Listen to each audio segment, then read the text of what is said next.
Well, Georgia's in play because the public opinion polls suggest that Vice President Harris is doing better than President Biden was when he was the candidate. So Joe Biden could still make the claim that most polls had him within the statistical margin of error of Joe Biden, Hmm. of Donald Trump, excuse me.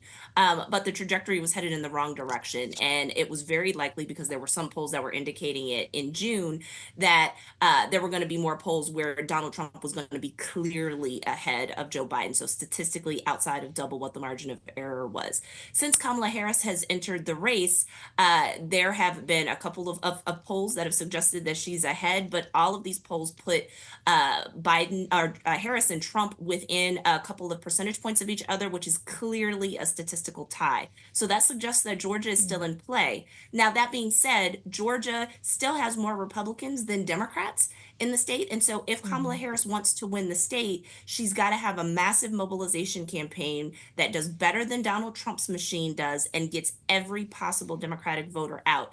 And so what that means is you cannot just concentrate on Atlanta and think you've done your job. You've got to find Democratic voters wherever they are. And the truth is that they're all over the state, and Atlanta isn't the Hmm. only blue spot in the state of Georgia.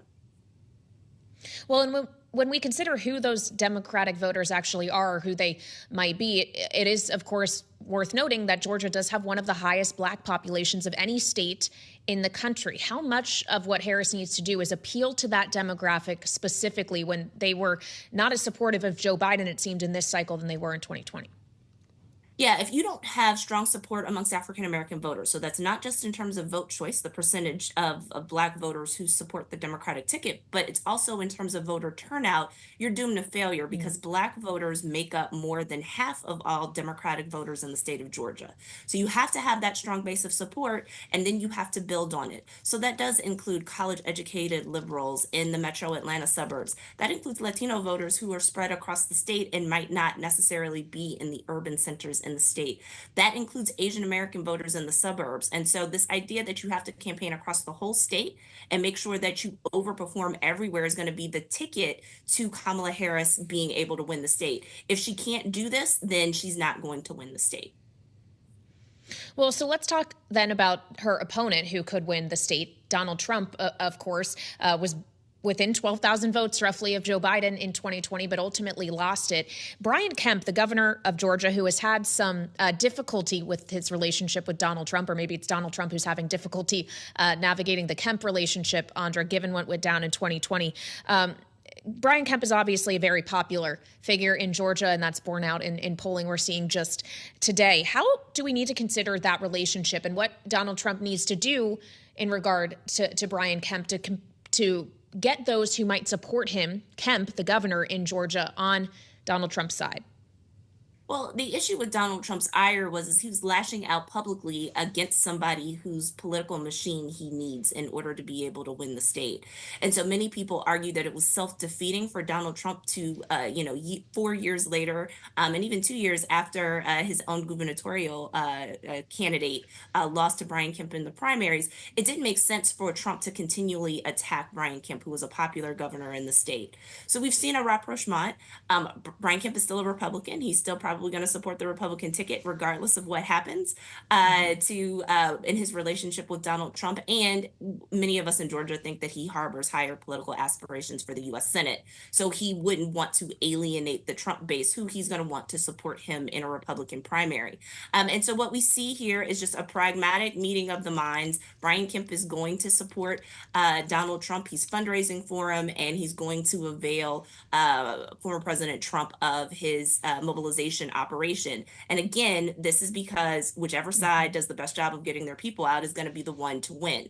And so Republicans still have a margin in the state. They still have a buffer, but it's not as big as it used to be. So you cannot have lackluster turnout amongst Republicans and expect to be guaranteed a victory in the state in the way that you might have been able to bank on that 20 years ago. Well, I did catch up with Governor Kemp at the Republican National Convention in Milwaukee earlier this summer, who did make it clear that he is supporting Donald Trump. He wants him to win Georgia, but has said then and said repeatedly even now that there is really no real path for Donald Trump to win if he doesn't win Georgia. How should we be considering the map here? The way it has expanded, Andra, it seems, for Kamala Harris to some of these Sun Belt states, Georgia inclusive, and how now that may shift strategies for both campaigns, Trump included. Well, I mean, so if we think about the wall and we think about the seven competitive states of Michigan, Wisconsin, Pennsylvania, North Carolina, Georgia, Arizona, and Nevada, the Sun Belt states actually contribute fewer electoral college votes to the margins. And so most analysts assume that Donald Trump has already banked about 219 electoral college votes. Georgia has 16 of those votes. It shares second place in terms of being the largest share of votes of any of these remaining battleground states. So North Carolina is certainly in play. He would need both of those and Arizona and Nevada to be able to get over the hump to 270 electoral college votes. That's assuming that Kamala Harris wins the Rust Belt states. So, it's Donald Trump's path to victory will probably almost by necessity require that he win 5 states. Pennsylvania is always going to be the plum prize because it's the largest of those states. And if you win Pennsylvania, then if you win the larger states, you can take 4 of those states. But if Arizona is going to be part of this discussion, then and if Nevada is going to be part of this discussion in terms of a must-win state, that actually probably puts the probability of needing 5 states in order to be able to carry the math. Yeah, Andra, I caught up on this show yesterday with Laura Trump, the co-chair of the RNC, who told me that she does see margins tightening in the state of Pennsylvania, and they're considering investing more resources in that state as a result.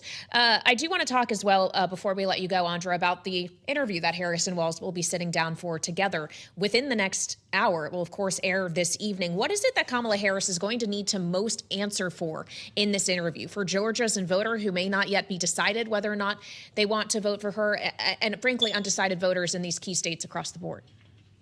Well, she's been attacked a lot about flip-flopping on issues, so she's going to have to explain her evolution on issues, and it's going to have to be credible. The big thing that she's going to have to do is she's going to have to speak clearly and not make gaffes and present herself as relatable and ready to lead. I think this is still very much going to be a campaign about vibes, in part because character, I think, can be characterized as a vibe issue about how candidates are going to make you feel. And so she's going to have to present that case as well. But basically, she's going to have to present herself as being able to handle tough questions, questions that she hasn't seen before, so that she can counter the Republican argument that she's slippery and that she's basically kind of, a shadow type of candidate who really has no substance behind her. Just really quickly, Andra, obviously we here at Bloomberg TV and radio want to focus on policy.